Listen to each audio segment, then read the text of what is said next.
ngiyabingelela abazalwane bonke, abefundisi, omama befundisi, omama, obaba, abantu abasha, egameni lenkosi yethu Jesu Kristu inkosi. Phambi kwenu uDS Zulu, umama Zulu. Ngizela ngaphambili ngizothuka ubufakazi, ngizobonga uMusa uNkulunkulu ayewasenzela wona unyaka oqala kuze kube manje sisaphila. Akubona ukuhlakanipha nokwazi kwethu okukhulu, kodwa yena senzele umusa. Ngiyabonga kakhulu uNkulunkulu ewangilonda wangilondela nomndeni wami kulo nyaka, noma bekungalula endleleni, kodwa siye sama saqina ngokuthi Jesu uyasipha amandla. Ngibonga kakhulu nje benginondodakazi befunda u-3 years wonke bekungalula. Ngiyabonga nje uNkulunkulu ukuthi uye wasithwala wasifihlela yena, kwesinye isikhathi u-Elisphas ungamfani, kwesinye isikhathi umfana, kodwa uNkulunkulu emuhle ufundile waze waqeda. Ngiyabonga kakhulu nokuthi undodana wami omncane uye wahlaseleka kakhulu nje enyangeni edlule ngo-October, esephanjwanela nawo umqondo, kodwa abehla bethu asibasusana uNkulunkulu, sabheka kuye wasenzela umusa waze waphila.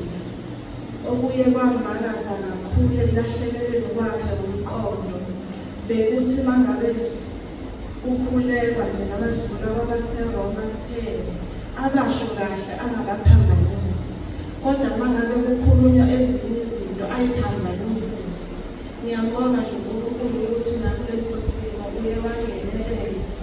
Ngiphinde ngidlulise ukubonga nje, ngigqugquzele nabanye abazalwane ukuthi inkonzo yokuvuma izono ibalulekile kakhulu.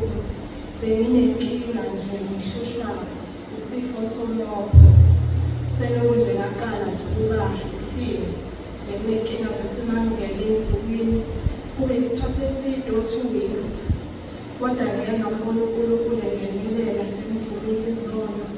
Kuningi bese ngizamile nodokotela nabantu bengazamile ngatshantshwa, kodwa kungasizana.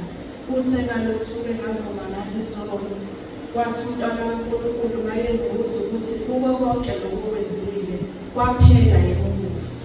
Nathi cha, phela base beyakhuleka. Ngicela ukusho ukuthi kunamhlanje nami sengingena njengabantu besifazane bonke, asabe iy'nsuku ezizeziyofika ku-14.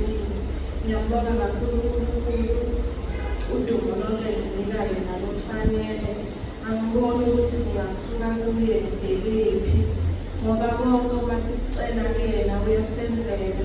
Ngidlulise nje nokubonga kakhulu kubazali bethu, uMapostoli noBaba-Mpostoli, mina sengabathatha njengabazali bami lapha kwaZulu.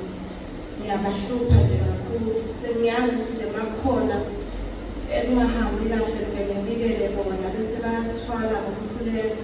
Ngiyanxusa nje uNkulunkulu engathi angasigcinela bona, bahlale njalo endaweni ababeke kuyona bangasuki.